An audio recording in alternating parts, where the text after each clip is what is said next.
मैं सुषमा त्रिवेदी, प्रोफ़ेसर इतिहास विभाग नवयुग कन्या महाविद्यालय, affiliated to university of Lucknow. आज से हम लोग दक्षिण एशिया के इतिहास पे एक नया अध्याय आरंभ करेंगे। जापान के इतिहास के विषय में हम जानेंगे इस नए पेपर में। अ, इसमें ये जो जापान का इतिहास है, इस पेपर का जो क्रोनोलॉजी है, समय है, वो हालाँकि 1868 से शुरू होता है और द्वितीय विश्व युद्ध के बाद तक जाता है।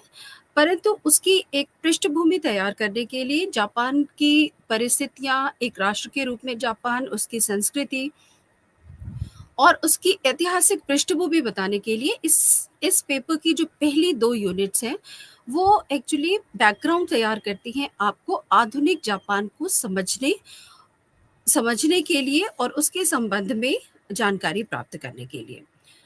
तो सबसे पहले मैं आपको जापान का एक भौगोलिक परिचय दे दूँ। जैसा कि ये पेपर संबद्ध है दक्षिण एशिया के इतिहास से, पूर्वी एशिया के इतिहास से।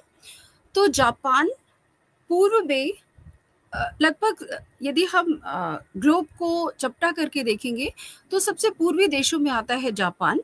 और ये अ, एक माना जाता है कि एक समय में ये एशिया महाद्वीप से संलग्न था, लेकिन भूगर्भीय गतिविधियों की वजह से, टेक्टोनिक एक्टिविटीज़ की वजह से ये भूभाग एशिया से अलग हो गया और अब ये समुद्र के बीच में एक द्वीपों का समूह है। अ, कुल मिलाकर छोटे-बड़े 47 द्वीप हैं जो मिलकर के जापान बनाते हैं। हालाँकि इसमें 4 बड़े द्वीप हैं जो कि सबसे प्रमुख हैं। इनको मैं एक एक यदि हम क्रम में देखें उत्तर से दक्षिण की दिशा में, तो सबसे उत्तर में है होक्काइडो, उसके बाद है होन्शु, फिर शिकोकू और फिर क्यूशू द्वीप। तो ये एक पतले लंबे आकार में जापान है जिसमें किसी कि ये 4 प्रमुख द्वीप हैं।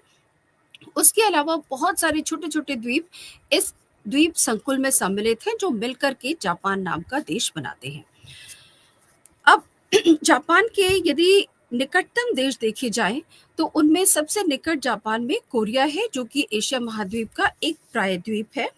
सो कोरिया देश सबसे निकट है और उसके बाद चीन से इसकी निकटता है। दक्षिण में देखा जाए तो फिलीपींस और अन्य द्वीप समूह, हालाँकि उनके साथ इसकी दूरी बहुत ज़्यादा है। जापान की भौगोलिक स्थिति देखी जाए, टोपोग्राफी देखी जाए तो जापान एक तो छोटे-छोटे द्वीपों का समूह है। दूसरा, जापान की 80% भूमि जो है वो पर्वतों से घिरी हुई है। पर्वतीय भूमि है, सिर्फ़ 20% समुद्र तट और समतल भूमि है जापान में।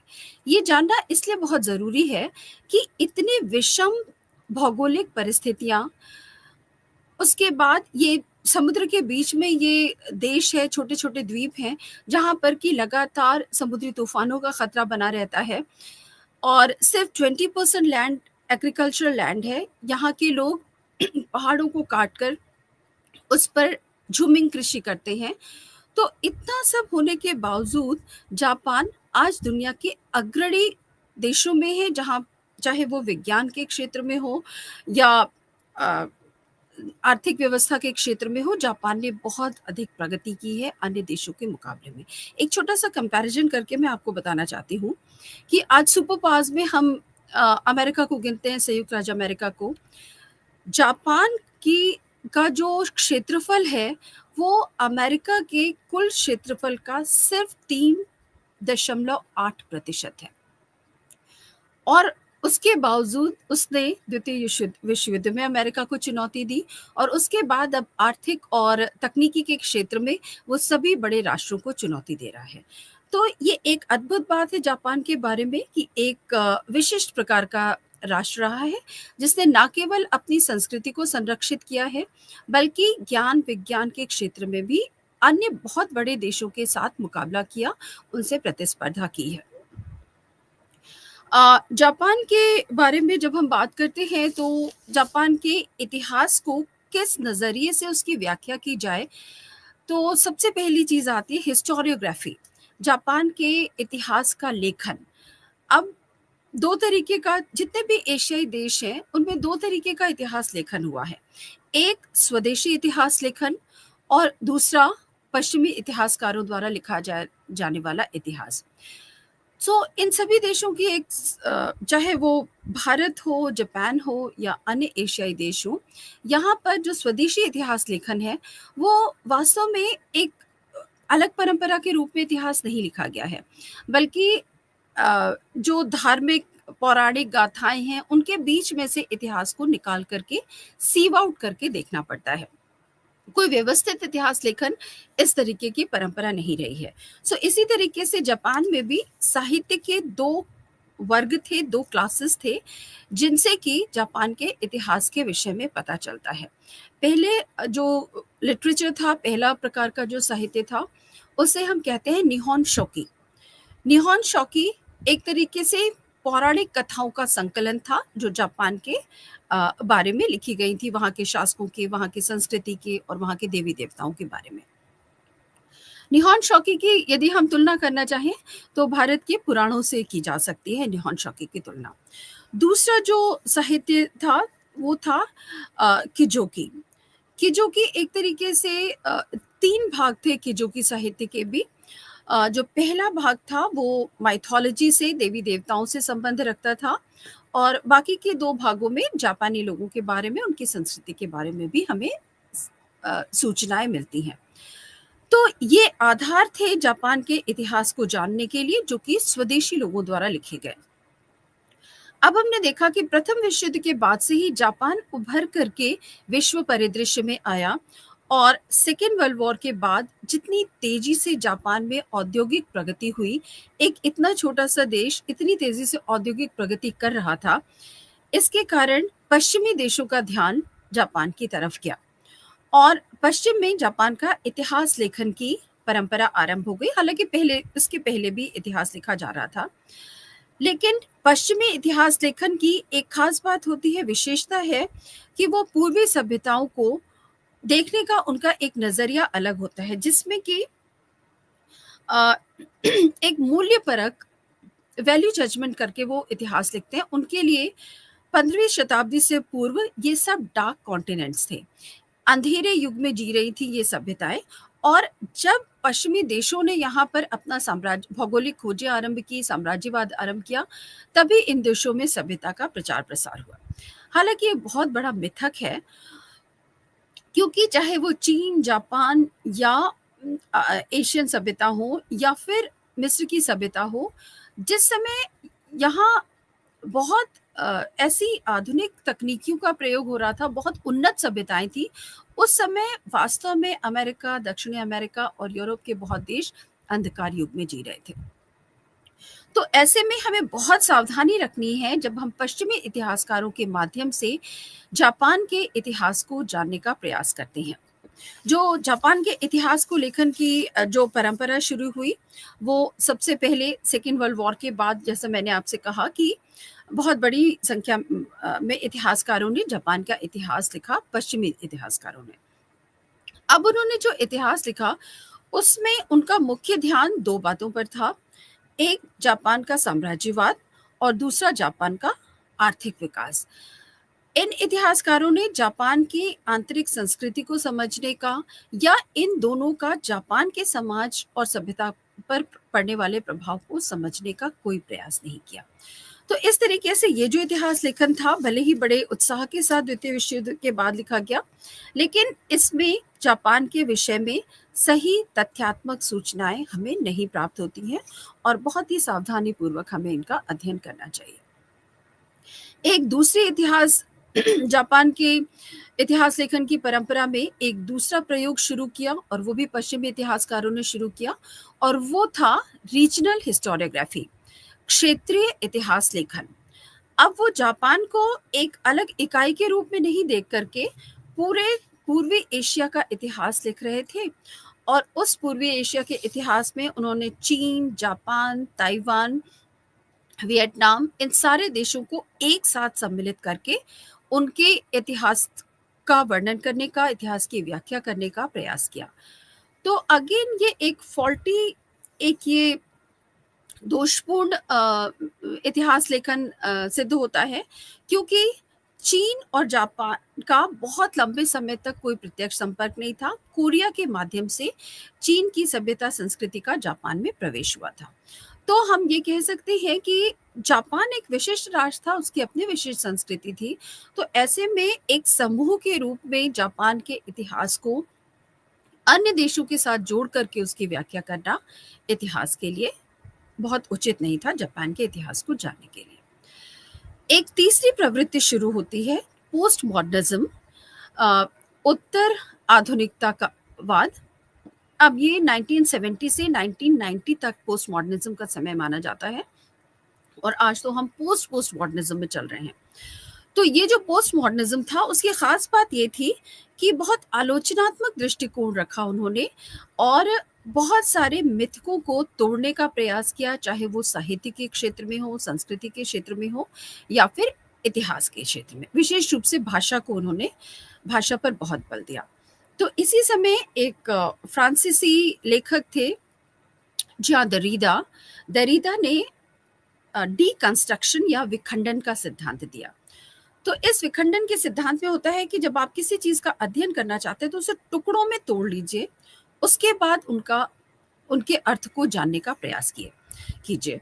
तो डीकंस्ट्रक्शन को जब जापान के इतिहास पर अप्लाई किया गया, तो विशेषता ये रही कि जापान को सिर्फ एक बाहरी दृष्टिकोण से देखने का प्रयास नहीं किया गया, बल्कि पहली बार पश्चिमी इतिहास लेखन में जापान की आंतरिक संस्कृति, विचारधाराओं और समाज की प्रवृत्तियों को, राजनीति को समझने का प्रयास किया। तो 1970 के बाद जो पश्चिमी इतिहास लेखन था, वो वाकई जापान के इतिहास को सही तरीके से समझने का तरीका है, क्योंकि इंटरनल पॉलिटिक्स को, इंटरनल कल्चर को समझने का इसमें प्रयास किया गया। अब जापान का इतिहास अन्य देशों के इतिहास से भिन्न है, और उसको समझना थोड़ा कठिन भी हो सकता है, क्योंकि बहुत सारी ऐसी टेंडेंसीज हैं जो हमें किसी दूसरे देश के इतिहास में देखने को नहीं मिलती। तो मैं चाहूँगी कि सबसे पहले इसके कुछ पारिभाषिक शब्दों को आप अच्छी तरीके से समझ लें, ताकि भविष्य में जब बार-बार उन शब्दों का प्रयोग किया जाएगा तो आपको किसी तरीके का भ्रम नहीं होगा, किसी तरीके का कन्फ्यूजन नहीं होगा। तो सबसे पहले जो शब्द है वो है शोगुन। शोगुन शब्द का प्रयोग हम 12वीं शताब्दी से बार-बार शोगुन शब्द का प्रयोग करेंगे, और ये आधुनिक जापान तक ये शोगुन का पद चलता रहेगा। शोगुन का जापानी भाषा में जो शाब्दिक अर्थ होता है, वो होता है बर्बरों पर विजय प्राप्त करने वाला सेनापति। इससे स्पष्ट है कि ये एक सैनिक पद था, और शोगुन जो होता था वो एक तरीके से राज्य का जो मुख्य आरंभ में ये कोई बड़ी विजय प्राप्त करने वाले सेनापति को शोगुन की उपाधि दी जाती थी। फिर धीरे धीरे ये एक स्थायी उपाधि बन गई, और फिर बाद में शोगुन जो है वो जापान के सैन्य शासक बन गए। राज्य की सारी शक्ति शोगुन के हाथ में होती थी, और इस तरीके से वो मिलिट्री रूलर्स बन गए। और धीरे धीरे ये पद जो है, पहले सिर्फ योग्यता के बल पर दिया जाता था, धीरे धीरे पद जो है अनुवांशिक होने लगा। शोगुन्स ने जापान के उदय में, जापान की राजनीति में, इतिहास में बहुत महत्वपूर्ण भूमिका निभाई। उसके बाद जो दूसरा शब्द आप बार बार सुनेंगे वो है सामुराई। सामुराईज आज भी बहुत सारी टीवी सीरीज सामुराईज पे बनती हैं, मूवीज बनती हैं। सामुराई जो है वो एक तरीके से सैनिक है। शोगुन सेनापति था, सामुराईज जो थे वो जापानी सैनिक थे, सामंती सैनिक थे, जो कि प्रांतों में सैनिक कार्य भी संभालते थे और प्रशासनिक उत्तरदायित्व को भी संभालते थे। जापानी सामुराई जो हैं वो प्रसिद्ध थे अपनी वीरता के लिए और अपनी कर्तव्य निष्ठा के लिए। यहाँ तक था कि यदि कोई सामुराई अपने काम को पूरा करने में असफल होता है, पराजित होता है या बंदी बनाए जाने वाला होता है, तो वो आत्महत्या कर लेते थे। हाराकीरी इसको बोलते हैं, जापानीज भाषा में हाराकीरी कमिट करते थे, और हाराकीरी में वो अपनी तलवार को से ही अपने पेट में अपनी तलवार मार करके जो छोटा उनका औजार होता था, वो मार करके आत्महत्या कर लेते थे। तो इतने डेडिकेटेड सोल्जर्स होते थे सामुराइज, और बहुत ही बहादुर सैनिक थे सामुराइज। सामुराई के बाद हमें एक और शब्द देखने को मिलेगा, और वो होगा दाइम्यो। दाइम्यो जो थे वो प्रांतीय शासक थे, जो कि विभिन्न प्रांतों में जिन्हें ज़मीनें दे करके वहाँ का शासक बनाया जाता था, उनकी प्रशासनिक रिस्पॉन्सिबिलिटीज़ भी होती थी, और दाइम्योज़ के पास अपनी सेनाएँ भी होती थी। तो ये तो प्रशासन से संबंधित लोग थे। और जापान का सम्राट, क्योंकि जापान में अ, अब तक की सबसे लंबी शाही परंपरा चली है दुनिया की, कि एक बार वहाँ पर कोशितो वंश की स्थापना 7वीं शताब्दी ईसा पूर्व में हुई, और कोशितो वंश आज भी जापान का औपचारिक शाही वंश है, और इसने जापान को 126 शासक दिए हैं। सो ये एक unbroken line of imperial rulers चली आ रही है जापान में, जो कि शायद दुनिया के अन्य देशों में हमें कहीं नहीं मिलती। तो इन शब्दावलियों को समझने के बाद आपके लिए जापान के इतिहास को समझना आसान हो जाएगा, क्योंकि दिस हम सम्राट शब्द का तो कम प्रयोग करेंगे, सम्राट की शक्ति बहुत कम थी, लेकिन सामुराई, शोगुन, उसके बाद शोगुन्स ने अपने प्रतिनिधि जो बनाए उनको शोगा कहते थे। दाइम्योज शब्द का आप बार-बार प्रयोग सुनेंगे। तो ये मुख्य, हम कह सकते हैं, नायक हैं जापान के इतिहास के, जो कि प्राचीन काल से लेकर आधुनिक काल तक लगातार जापान के इतिहास और जापान की राजनीति में महत्वपूर्ण बने रहे। अब हम एक सिस्टमैटिक तरीके से जापान के इतिहास को पर प्रकाश डालेंगे। अलग-अलग कालों में जापान का इतिहास किस प्रकार से था, और कौन सी शक्ति किन कालखंडों में जापान के इतिहास को बांटा जा सकता है। ये भी एक विवाद का विषय है। कुछ इतिहासकार इसको शासक शासन काल की विशेषताओं के आधार पर बाँटते हैं। कुछ पश्चिमी इतिहासकार, जैसे कोनराड टालबॉट है, उन्होंने कहा कि जापान में राजवंशों का इतिहास तो नहीं है, क्योंकि राजवंश उतने महत्वपूर्ण नहीं थे। अ, सैनिक तंत्र था, और यदि सैनिक नेताओं के नाम पर इतिहास का कालखंड किया जाए तो वो भी सही नहीं है। तो ऐसे इतिहासकारों ने एक इकोलॉजिकल डिवीजन किया है, और उसके आधार पर उन्होंने कहा कि पहला काल जो है वो घुमंती जातियों का काल था, जिसको कि वॉन्डरर गैदरर्स कहते हैं, जबकि प्राकृतिक रूप से उत्पन्न भोजन पर निर्वहन करते थे जापान के लोग। फिर दूसरा पीरियड उन्होंने कहा एग्रीकल्चरल पीरियड है, जबकि जापान में कृषि का विकास हुआ, और जापान में कृषक वर्ग जो है वो समाज का सबसे बड़ा वर्ग बन गया। तीसरा डिवीजन वो करते हैं इंडस्ट्रियल सोसाइटी का, जिसमें कि औद्योगिकीकरण जापान का हुआ, और जापान में उद्योग जो है वहाँ की अर्थव्यवस्था का सबसे बड़ा आधार बन गए। लेकिन ये पश्चिमी इतिहासकारों की नज़र में ये जो कालखंड है जापानी इतिहास का पीरियडाइजेशन है, वो उनके दृष्टिकोण से बहुत सही माना जा सकता है, क्योंकि वो आकर्षित हुए थे जापान के औद्योगिकीकरण की प्रक्रिया से। लेकिन वास्तविकता में जापान का इतिहास इतना सरल नहीं है, एक जटिल इतिहास है, और उसको सिर्फ अ, आजीविका के साधनों के आधार पर विभाजित करना न्याय नहीं है, और उससे हम समग्रता के साथ जापान के इतिहास को समझ नहीं पाएंगे। दूसरी ख़ास बात, जो अब जिस पीरियडाइज़ेशन के बेसिस पर मैं आपको जापान के इतिहास के विषय में बताऊँगी, वो एक सर्वमान्य, कम से कम जापान में एक सर्वमान्य वो है, काल कालानुक्रम है, जिसमें कि आश्चर्यजनक रूप से ना तो किसी व्यक्ति के नाम पर, ना किसी राजवंश के नाम पर, और ना किसी सम्राट के नाम पर जापान के इतिहास का कालखंड किया गया, बल्कि ये जो कालखंड का विभाजन हुआ वो राजधानियों के नाम नाम पर हुआ। जैसा कि हमें आमतौर पर हमें रोमन साम्राज्य को छोड़ दीजिए, तो कुछ समय के लिए रोमन साम्राज्य में ये चीज़ हुई थी, लेकिन अदरवाइज ज़्यादातर राजवंशों के नाम पर इतिहास की काल गणना की जाती है, काल को बांटा जाता है। लेकिन जापान के जो इतिहास अभी मैं आपसे डिस्कस करूंगी, उसमें राजधानी के आधार पर कालखंड का विभाजन किया गया। सबसे पहले जो हम मेडिवल हिस्ट्री, अर्ली और मेडिवल हिस्ट्री जापान की देखें तो इतिहास जापान का माना जाता है 710 ईस्वी से। उसके पहले के इतिहास को एक्चुअली उसके लिए हमें कोई पुरातात्विक और वैज्ञानिक आधार नहीं मिलता है। तो एक रिटन प्रॉपर हिस्टोरिकल इतिहास जो ट्रेस किया जाता है जापान का, वो किया जाता है 710 ईस्वी से, और मेडिवल पीरियड माना जाता है 1600 ईस्वी तक।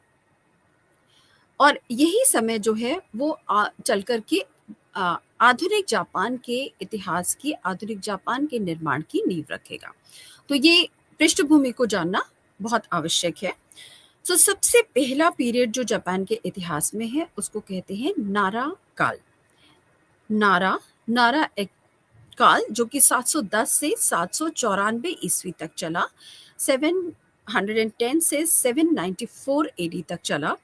और जैसे कि अभी मैंने आपको बताया कि राजधानियों के नाम पर ये कालखंड किया जाता था। नारा जापान की इस समय राजधानी थी। और इस समय के जो सम्राट थे उनको ये जो सम्राट थे उनमें से यामातो सम्राट कहा जाता था इनको किमी भी कहा जाता था, किमी एम्परर्स। ये जो किमी एम्परर्स थे, सम्राट थे, इनमें आरंभिक सम्राटों में जो सबसे प्रसिद्ध जापानी सम्राट हुआ उसका नाम था शोतोकु, शहजादा शोतोकु, प्रिंस शोतोकु। और उसने शोतोकु स्वयं बौद्ध धर्म का अनुयायी माना जाता था। और चूंकि आपको मैंने बताया कि कोरिया प्रायद्वीप के माध्यम से बौद्ध धर्म चीन से जापान में प्रवेश कर रहा था। तो ये समय था जबकि बौद्ध धर्म का बहुत ज़्यादा जापानी समाज पर प्रभाव पड़ा। शोतोकु ने बौद्ध धर्म को न केवल अपनाया बल्कि जापान में उसका संवर्धन भी किया। उन्होंने नारा में एक बहुत बड़ा बौद्ध मंदिर का निर्माण कराया। लकड़ी का मंदिर था जिसके अंदर कांसे की बहुत बड़ी बौद्ध प्रतिमा थी। और शोतोकु पहला ऐसा शासक था जिसने कि जापान के प्रशासन में सुधार करने का भी प्रयास किया। उसने एक 17 धाराओं वाला कॉन्स्टिट्यूशन, संविधान जापान में वो लाया। संभवतः जापान का पहला लिखित संविधान था। और इसके द्वारा उसने जापान में एक व्यवस्था कायम करने का प्रयास किया। और ये माना जाता है कि शोतोकु के समय में ही शोतोकु ने जापान का पहली बार एकीकरण किया, बहुत सारे क्षेत्रों को जीतकर एक शासन के अधीन लाया। और इसके कारण उसे जापान का सबसे प्रसिद्ध प्राचीन सम्राट भी माना जाता है। और शोतोकु के समय में उसने तोदाइजी टेम्पल भी बनवाया। तोदाइजी टेम्पल बाद में जापान के शासकों ने उसे तोड़ दिया, लेकिन वो बहुत प्रसिद्ध टेम्पल था। इस काल में चूंकि चीनी प्रभाव, चीन को बड़े सम्मान की नज़र से देखा जाता था, जापान की संस्कृति पर चीनी प्रभाव भी बहुत पड़ा। जापान की जो लोकल भाषा थी उस पर चीनी प्रभाव पड़ा, लिपि पर चीनी प्रभाव पड़ा, और जापानी संस्कृति पर भी चीनी प्रभाव पड़ा। इस तरीके से ये नारा पीरियड जो है वो जापान में प्रिंस शोतोकु की वजह से जाना जाता है, बौद्ध धर्म के प्रभाव की वजह से जाना जाता है, और उस समय के सबसे बड़े बौद्ध मंदिर तोदाई टेम्पल के नाम से जाना जाता है, जो कि लकड़ी का बना था और उसके अंदर कांस्य की प्रतिमा थी। ये पहला इतिहास का कालखंड था। लेकिन इसी समय जापान में कुछ कुलीन परिवारों का प्रभाव बढ़ने लगा और आपस में दरबारी गुटबंदियां आरंभ हो गई। इस किमी शासक अपनी राजधानी नारा से संतुष्ट नहीं थे, उन्होंने एक नई राजधानी बनाई जिसका नाम था हायन। अब जो अगला शासनकाल है, जो अगला इतिहास का कालखंड है, वो है हायन काल, HEIAN, हायन, जो कि शुरू होता है 794 से और उसका अंत होता है 1185 ईस्वी में। हायन जो है वो एक्चुअली आजकल का जो आधुनिक जापान का क्योटो नगर है वो उस समय का हायन नगर है। तो अब इन्होंने राजधानी यहाँ पर शिफ्ट कर दी, राजधानी का परिवर्तन कर दिया। और चूंकि किमी सम्राट नारा से प्रसन्न नहीं थे, अ, हायन में अ, किमी राजवंश की काफ़ी उन्नति हुई, काफ़ी समृद्धि हुई और ये माना जाता था कि इस समय लेकिन इसी समय कुछ नई प्रवृत्तियों ने जन्म लिया, जो कि भविष्य में जापान के इतिहास को शास अ, शासन करते थे प्रांतों में। लेकिन अब इस काल में उनको भूमि का पहले वो सिर्फ़ प्रशासक थे और सेनाएँ रखते थे अपने पास। इस काल में उनके पास भूमि का स्वामित्व भी आ गया। भूमि का स्वामित्व आने का मतलब था कि आर्थिक अधिकार पूरी तरीके से उनके पास आ गए, वहाँ से भू-राजस्व एकत्र करना और उस एकत्रित भू-राजस्व से सेनाओं में वृद्धि करना, प्रशासन का कार्य करना। तो इस बीच समुराइज़ की शक्ति बहुत बढ़ी और वो राजनीतिक पटल पर बहुत तेज़ी से उभर कर के आए। तो आप इससे अंदाज़ लगा सकते हैं कि भविष्य में सैनिक संघर्ष का युग होगा जापान के लिए, जबकि अ, सेनाएँ मुख्य रूप से और सैनिक अधिकारी मुख्य रूप से जापान की पॉलिटिक्स पर, जापान की राजनीति और इतिहास पर प्रभुत्व बनाएँगे। दूसरा जो इस काल की प्रवृत्ति थी, पहला हमने देखा समुराइज़ का उदय हुआ हायन काल में, दूसरा कुलीन परिवारों का उदय हुआ। कुछ कुलीन परिवार तो जैसा कि मैंने आपसे कहा कि विलासी हो चुके थे, लेकिन बहुत से कुलीन परिवारों की शक्ति में बहुत तेज़ी से विकास हुआ और इस समय किसी भी देश के इतिहास में नहीं होगा कि किसी एक कुलीन परिवार ने इतना प्रभाव डाला हो और शक्ति का इतना उपयोग किया हो किसी भी देश के इतिहास में। जापान में क्योटो में एक परिवार था फ्यूजीवारा परिवार। फ्यूजीवारा परिवार कुलीन सामंतों में सबसे प्रमुख था और फ्यूजीवारा परिवार का महत्व इतना ज़्यादा था कि जापान के शाही परिवार के सदस्यों के विवाह फ्यूजीवारा फैमिली की स्त्रियों से ही होते थे। यहाँ तक कि 33 फ्यूजीवारा कन्याओं का विवाह जापान के शाही परिवार में हुआ था। तो इससे अनुमान लगाया जा सकता है कि फ्यूजीवारा जो परिवार था, कुलीन परिवार था, उसकी शक्ति कितनी अधिक थी। फुजीवारा के अलावा भी अन्य बहुत सारे ऐसे परिवार थे जो कि अपनी शक्ति को बढ़ा रहे थे। तो दूसरी जो प्रवृत्ति है समुराइज़ की शक्ति के उदय के बाद दूसरी जो प्रवृत्ति है वो आई हमारे सामने, कुलीन परिवारों का महत्व बढ़ना और कुलीन परिवारों का राजनीति में हस्तक्षेप करना। ये ना केवल हस्तक्षेप करना था बल्कि कुलीन परिवारों ने एक रीजेंट व्यवस्था आरंभ कर दी। इसमें क्या होता था, प्रतिनिधि शासक के रूप में शासन करना होता था। अब फ्यूजीवारा परिवार की स्त्री का विवाह सम्राट से हुआ था, जापान के सम्राट से हुआ था और जब जापान के सम्राट की मृत्यु हुई तो उसकी जो पत्नी, जो कि फ्यूजीवारा फैमिली की डॉटर थी, उनकी पुत्री थी, मसाको उनका नाम था। जापानी परंपरा होती है कि पति की मृत्यु के बाद कुछ समय के लिए बौद्ध मठ में जाना होता है। ये पूरे दक्षिण पूर्व एशिया में है, वियतनाम, कंबोडिया, अन्य देशों में। तो जो प्रिंसेस मसाको थी, वास्तव में उन्होंने संन्यास ले लिया था अपने पति की मृत्यु के बाद, लेकिन फिर उन्होंने अपने पुत्र यूरी, जो कि अल्पवयस्क था, 7 वर्ष का था, उसको गद्दी पर बैठाया और मसाको ने खुद शासन करने का निर्णय लिया। सो मसाको अपने पिता की सहायता से जापान पर शासक करने लगी। तो ये एक बिल्कुल नई व्यवस्था जापान में आई और ये कंटिन्यूड रही एक लंबे समय तक। तो इस तरीके से फ्यूजीवारा परिवार जो था वो अ, जापान का वास्तविक शासक बन गया। जापान का जो सम्राट था वो 7 वर्ष का था और वो उसके बदले उसकी माँ और उसके माँ के पिता, जो कि एक फ्यूजीवारा जनरल थे, वो शासन कर रहे थे जापान पर। तो ये बिल्कुल एक नई तरीके की प्रवृत्ति थी जो जापान में हायन पीरियड में उभर करके आई। इसके अलावा अब हम देखेंगे एक और नई टेंडेंसी आई और उसको कहते थे कि क्लॉइस्टर रूल। इसमें क्या होता था कि जापान के जो सम्राट होते थे वो एक निश्चित समय के बाद अ, अपने पद से त्याग दे देते थे। वो पद से त्याग तो ज़रूर दे देते थे, लेकिन वो अ, अपनी शक्ति का उपयोग नहीं छोड़ते थे और एक्चुअली वो वास्तविक शासक बने रहते थे जापान के। और जो सत्ता होती थी वो होती थी अ, पदत्याग किए हुए सम्राट के पास, और गद्दी पर बैठा होता था कोई अन्य शासक जो कि बहुत कम उम्र का शासक होता था। तो ऐसे में अब ये नई व्यवस्था जब शुरू हुई तो इसको एक तरीके से रीजेंट के रूप में, प्रतिनिधि के रूप में सम्राट के ये लोग शासन करते थे। और ये जो व्यवस्था थी, ये एक लंबे समय तक जापान में चलती रही, और इसने भी जापान के में जो इंपीरियल पॉलिटिक्स थी उसको थोड़ा इक्लिप्स किया, उसको थोड़ा-सा प्रभावित किया। सो इस तरीके से अ, हम देखेंगे कि हाइयान पीरियड जो है वो बहुत सारी नई-नई प्रवृत्तियों के, जापान के इतिहास में बहुत सारी नई प्रवृत्तियों के उदय का सूचक बना।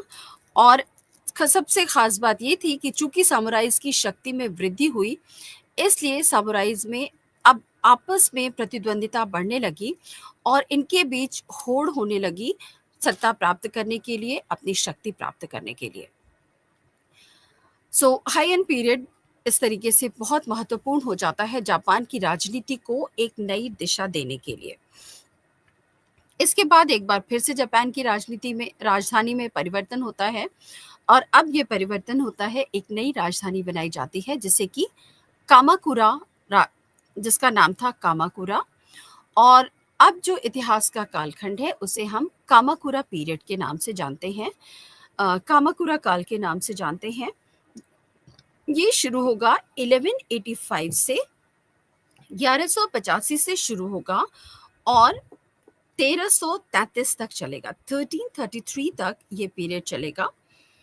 और इसमें फ्यूजिवारा परिवार का प्रभुत्व जापान में बना रहा, और अपने प्रभुत्व को बनाने के लिए, चूंकि फ्यूजिवारा परिवार एक तरीके से जापान की राजनीति को कंट्रोल कर रहा था, सो अपने प्रभुत्व को बनाए रखने के लिए फ्यूजिवारा फैमिली के सामने अब संकट आ रहा था, क्योंकि मैंने बताया कि हाइयान पीरियड के अंत तक सामुराइज बहुत शक्तिशाली हो गए थे और एक दूसरे से होड़ लगी हुई थी उनमें अपने पास शक्ति एकत्र करने के लिए। तो अब फ्यूजिवारा परिवार को भी संकट अनुभव होने लगा और उन्होंने सामुराइज की सहायता ली अपनी शक्ति की रक्षा करने के लिए। अब दो सामुराइज उन्होंने दो सामुराई परिवारों की सहायता ली, जिनमें से कि एक वंश था मिनामोतो वंश और दूसरा था टायरा वंश। सो अब ये दोनों फुजिवारा परिवार इनसे सहायता लेना चाहता था, और ये सबसे शक्तिशाली सामुराई गुट थे इस समय। अब थोड़े समय बाद इन्हीं के बीच में संघर्ष आरंभ हो गया, और मिनामोतो और टायरा जो समुराई समूह थे, इनके बीच में संघर्ष आरंभ होने लगा, और अल्टीमेटली मिनामोतो जो समुराई समूह था, उसका जो नेता था मिनामोतो नो योरितोमो, वो विजयी रहा। ये अगेन एक बहुत बड़ा क्षण था जापान के इतिहास में, क्योंकि मिनामोतो नो योरितोमो जो था वो इतना शक्तिशाली था इस समय कि वो चाहता तो जापान के सम्राट को उसके पद से हटा सकता था, फ्यूजिवारा फैमिली को समाप्त कर सकता था, और वो जापान से राजतंत्र समाप्त करके वो स्वयं जापान का शासक बन सकता था।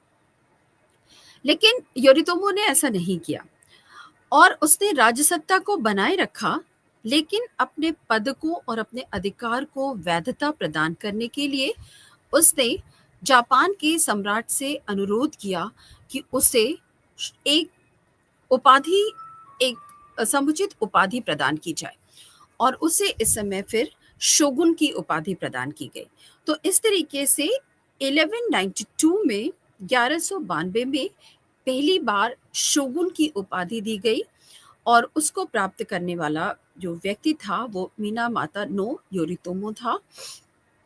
और उसने अब बिल्कुल ये स्पष्ट हो गया कि जापान में सैन्य शासन होगा, सम्राट जो था वो शासन में बिल्कुल पिछले पंक्ति में चला गया, और वास्तविक शासन जो है वो शोगुन्स के हाथ में आ गया। तो यहाँ से शोगुन पद की उत्पत्ति होती है 1192 में, और आगे चलकर हम देखेंगे कि शोगुनेट जो है वो शोगुन वंश का ही शासन जापान में स्थापित हो गया।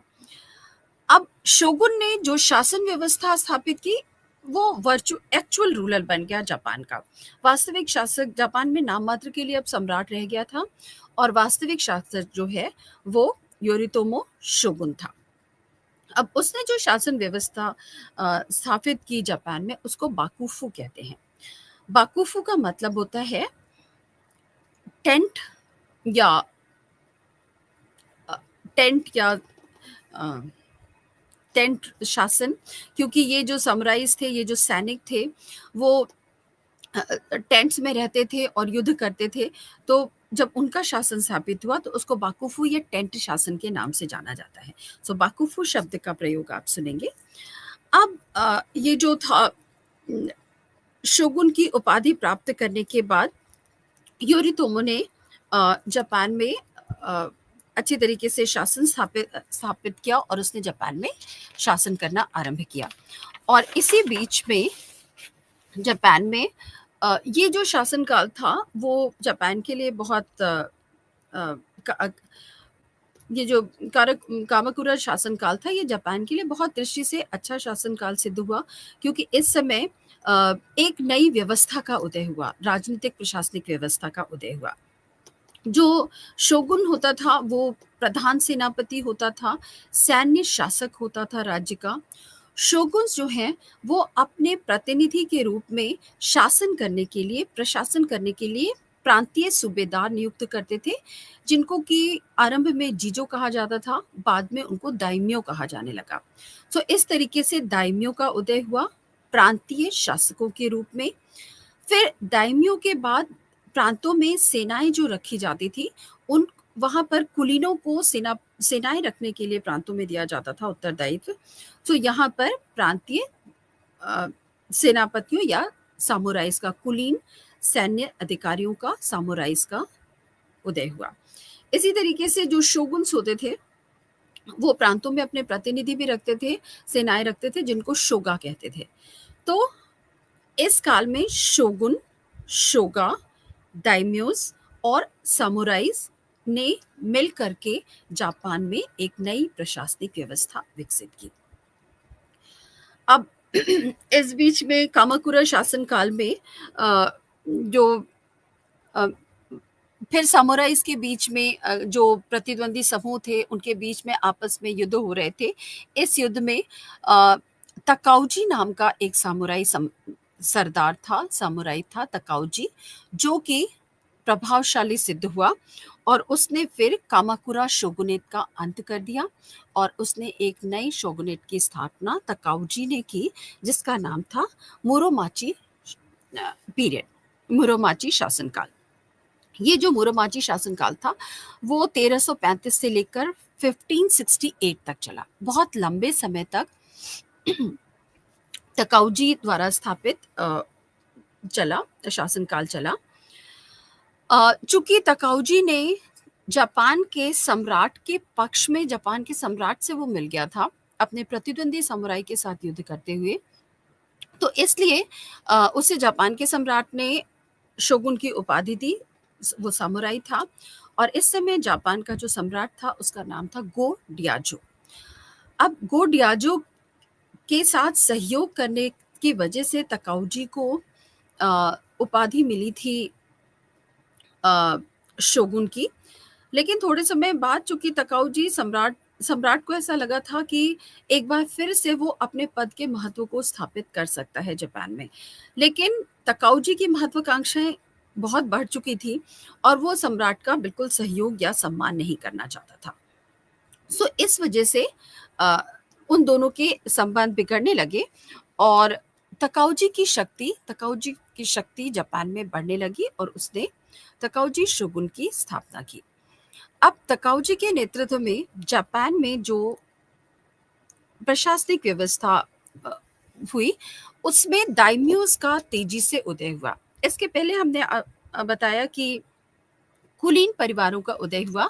अब यहाँ पर दाइम्योस का उदय हुआ और दाइम्यो जो प्रांतीय शासक थे, प्रांतीय सूबेदार थे, उनको दाइम्योस कहा जाता था। सो अब दाइम्यो का 15वीं शताब्दी के अंत तक जापान में बहुत सारे दाइम्योस का उदय हुआ। लेकिन इसी समय जापान की राजनीति में एक असंतुलन भी पैदा हुआ।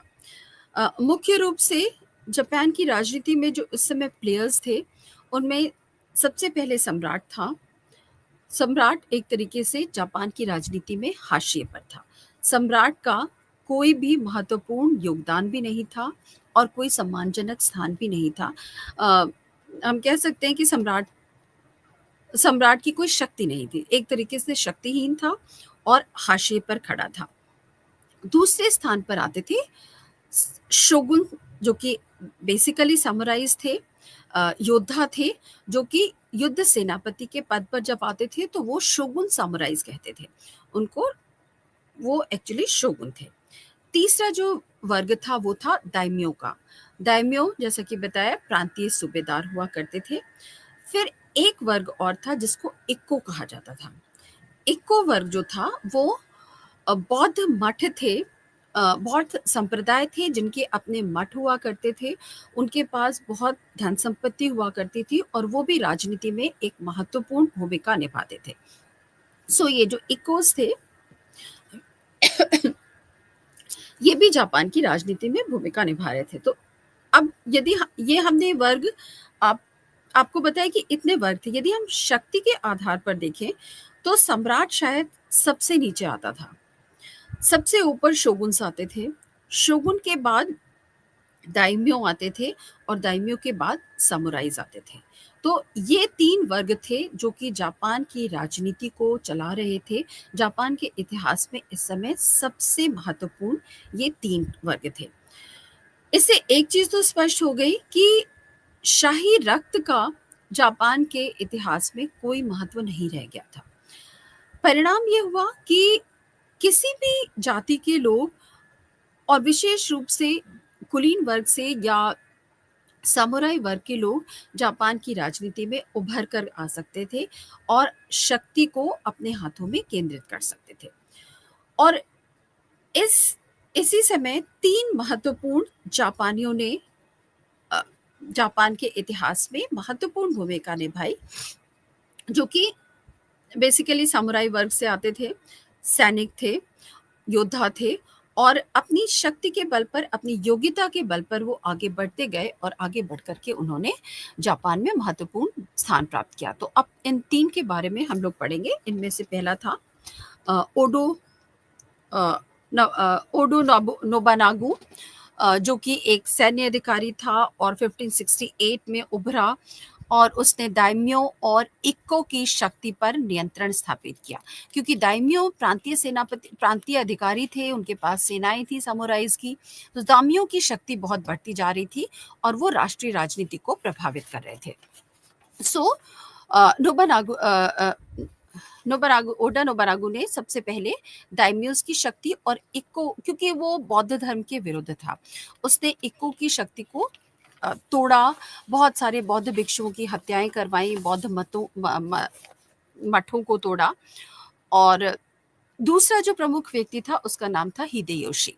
हिदेयोशी भी एक सामान्य सैनिक था। उसके बाद जो सबसे महत्वपूर्ण व्यक्ति इस समय 16वीं शताब्दी में उभर कर आता है उसका नाम है तोकुगावा इयासु। तोकुगावा इयासु भी एक सैनिक था और 1613 में उसने शोगुन की उपाधि प्राप्त करनी की। और शोगुन की उपाधि प्राप्त करने के बाद उसने जापान में एक नई प्रशासनिक व्यवस्था, एक नए राज्य व्यवस्था को जन्म दिया, जिसको कि हम तोकुगावा शासनकाल कहते हैं। तो अब हमारी जो सेकेंड यूनिट है उसमें हम लोग पढ़ेंगे तोकुगावा शासनकाल के बारे में।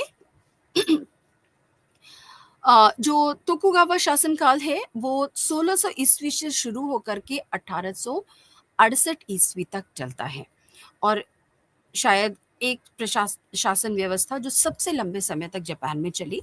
उनकी शाही परंपरा को यदि छोड़ दिया जाए, क्योंकि शाही परंपरा जो थी वो वास्तव में सिर्फ एक दिखावे के लिए शाही परिवार को बनाए रखा गया था। वास्तविक शासक जो थे वो शोगुन्स होते थे। शोगुन्स द्वारा चलाई गई सबसे लंबी शासनिक व्यवस्था जो थी वो तोकुगावा परिवार के द्वारा, तोकुगावा समूह के द्वारा चलाई गई थी। ये बहुत सारे जैसे हम मराठों में देखते हैं, तोकुगावाज़ या शोगुन्स की बराबरी, समुराइज़ की बराबरी मराठों के साथ की जा सकती है। वो जैसे एक प्रोफ़ेशनल्स की तरह युद्ध करते थे, धन के लिए युद्ध करते थे, उसी तरीके से समुराइज़ भी करते थे और अलग-अलग सरदारों के अधीन ये इनकी सेनाएँ व्यवस्थित होती थी। तो ऐसे ही एक समूह था, एक गुट था तोकुगावा गुट, और इस गुट ने 1600 में जापान की सत्ता पर अ, कब्ज़ा कर लिया, जापान की सत्ता को अपने अधिकार में ले लिया।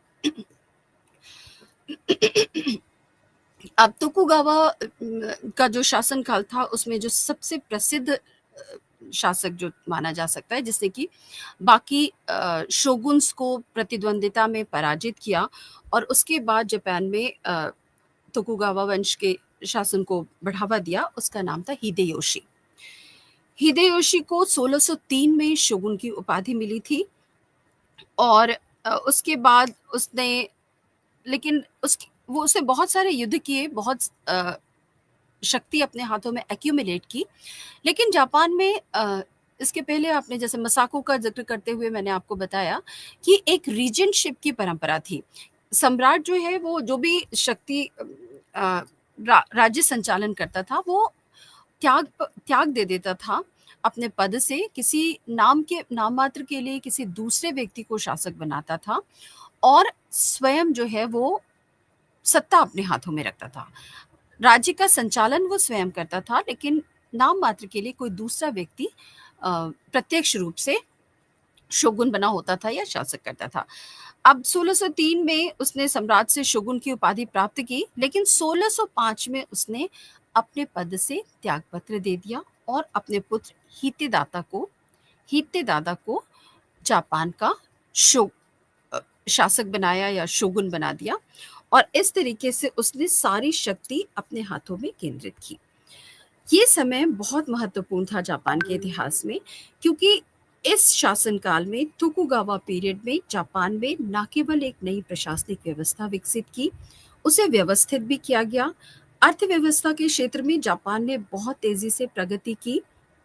एक कृषि अर्थव्यवस्था औद्योगिक अर्थव्यवस्था में बदलकर रख दी गई और जापान में सांस्कृतिक विकास हुआ, क्योंकि अभी तक जापानी संस्कृति पर चीन का बहुत अधिक प्रभाव था।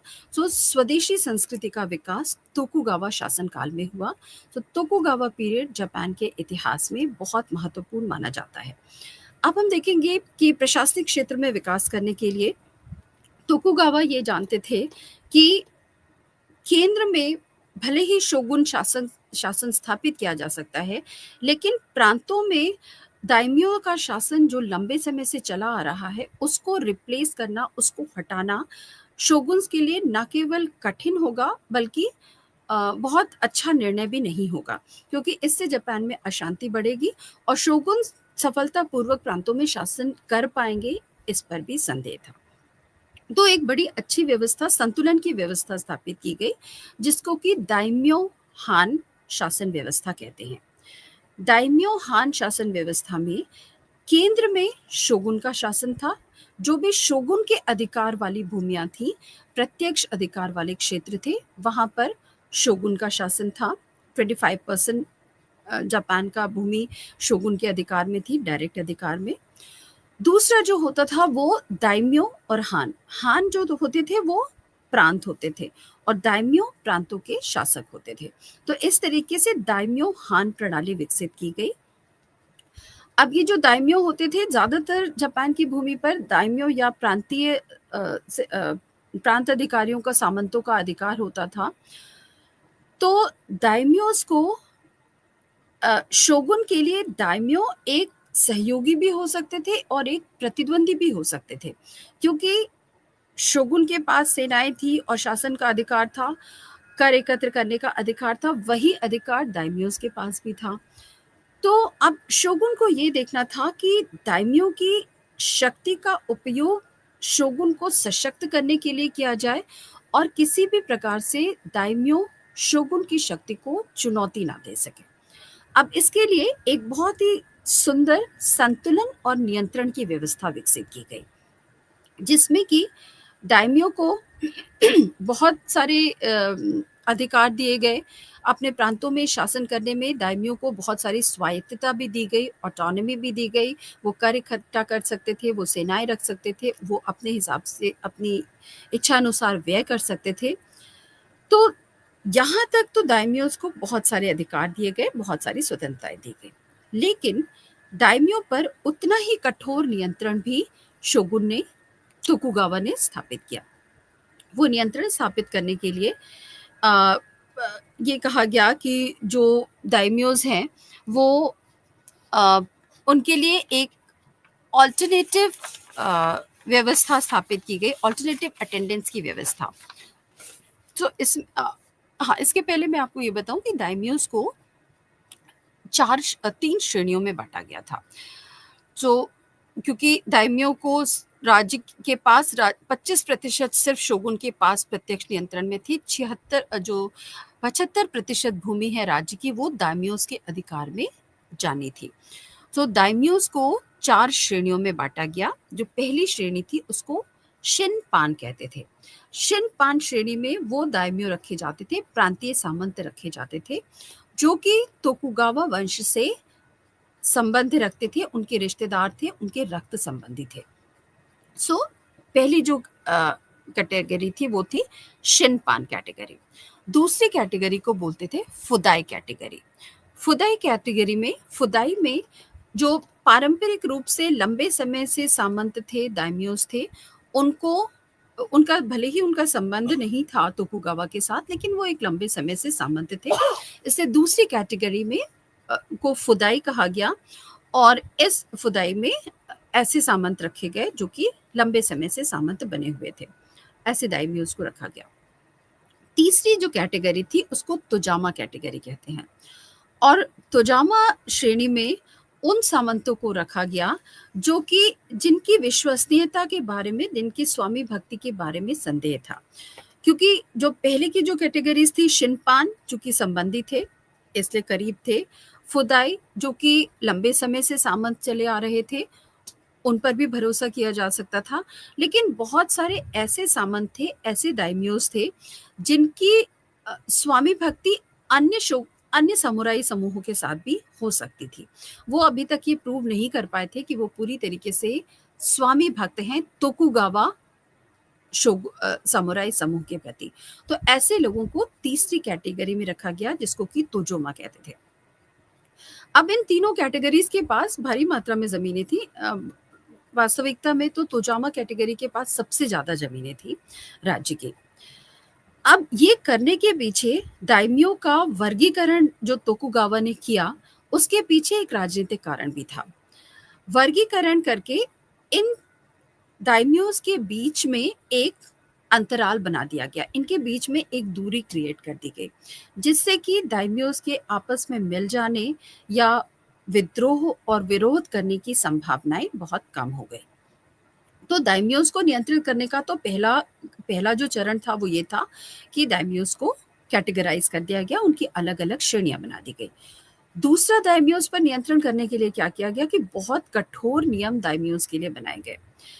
ये जो दाइम्यो होते थे इनको इनके परिवारों को एक तरीके से व्यवस्था कहते हैं, जिसमें कि दाइम्योस के परिवारों को राजधानी ईडो, इस समय राजधानी ईडो नाम का नगर था, राजधानी ईडो में स्थायी रूप से रखना होता था।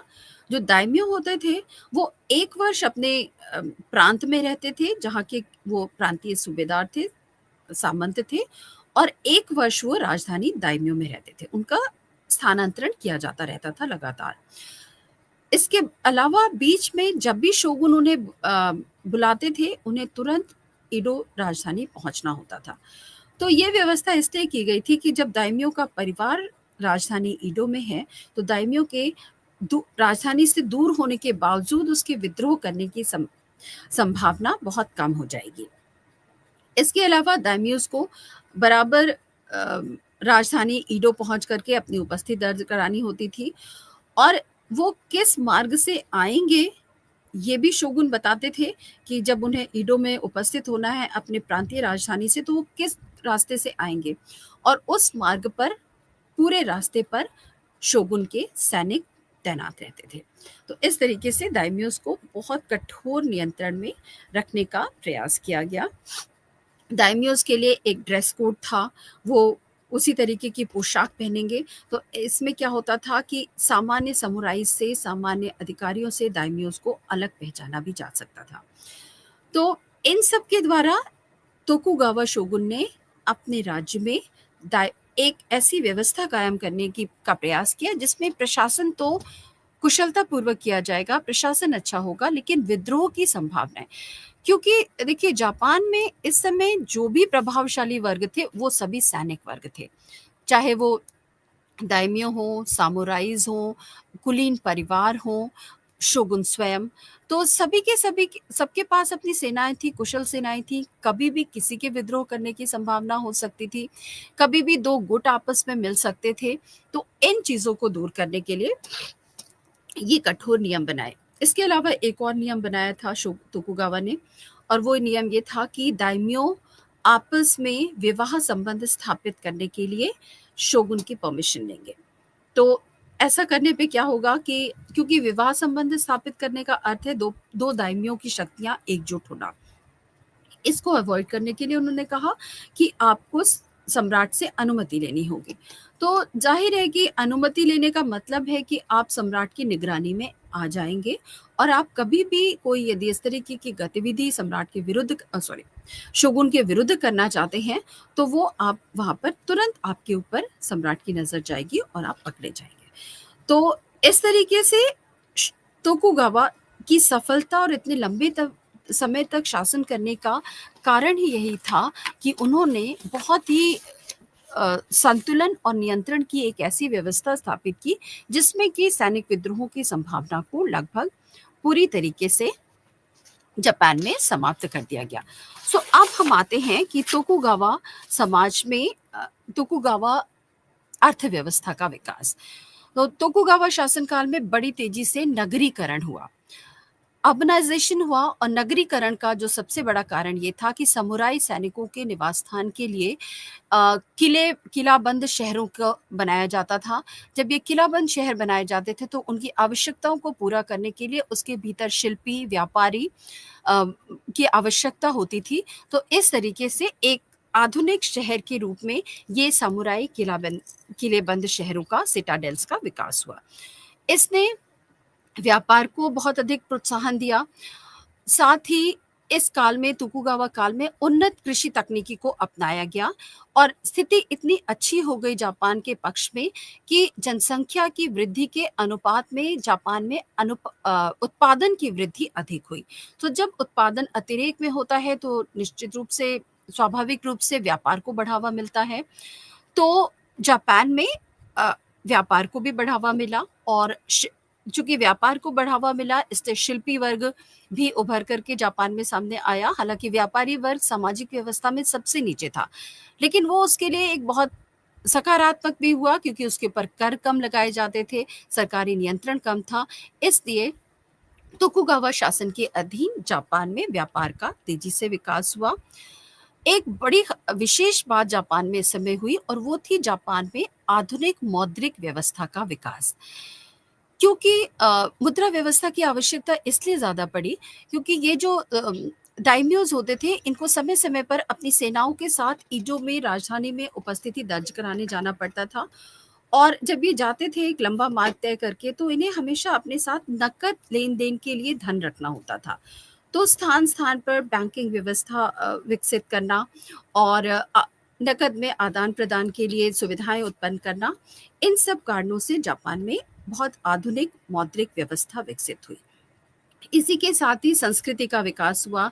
जापान में 2 तरीके की संस्कृति विकसित हुई इस काल में। एक परिष्कृत संस्कृति जो उच्च वर्ग और कुलीन वर्ग के लिए थी, जहाँ पर कि लेखन साहित्य को बहुत बढ़ावा मिला, कला को बढ़ावा मिला, पेंटिंग इत्यादि। दूसरी थी सामान्य जन की अपरिष्कृत संस्कृति, जिसमें कि कुछ ऐसी प्रवृत्तियों का उदय हुआ जैसे गीशा संस्कृति, वेश्यावृत्ति को वैधानिक बना दिया गया, और निम्न स्तर के नाच, गाने, मनोरंजन कार्य बहुत प्रगत काफ़ी विकास हुआ इस काल में। सो ये जो अपरिष्कृत संस्कृति थी, वो भी अपने आप में बहुत महत्वपूर्ण थी, क्योंकि इसकी सबसे ख़ास बात ये थी कि इस पर विदेशी प्रभाव नहीं था। ये पूर्ण रूप से जापान के सामान्य जन की संस्कृति थी। सो इस प्रकार से ये तोकुगावा शासनकाल जापान के लिए एक बहुत ही महत्वपूर्ण शासनकाल सिद्ध हुआ, जिसमें जापान के आधुनिकीकरण की नींव रखी गई, जापानी संस्कृति के विकास की नींव रखी गई और जापान में एक प्रशासनिक व्यवस्था विकसित की गई, जो कि संतुलन और नियंत्रण पर आधारित थी। और अभी तक समुदाय के कारण जापान में जो राजनीतिक अशांति हो रही थी, प्रतिस्पर्धाएं बढ़ रही थी, उस पर भी एक नियंत्रण लगाया जा सका। तो इस प्रकार से ये आपके जापान के इतिहास के प्रथम 2 इकाइयाँ हम पूरी करते हैं। इसके बाद हम आधुनिक जापान के विषय में अगली इकाई में अध्ययन करेंगे।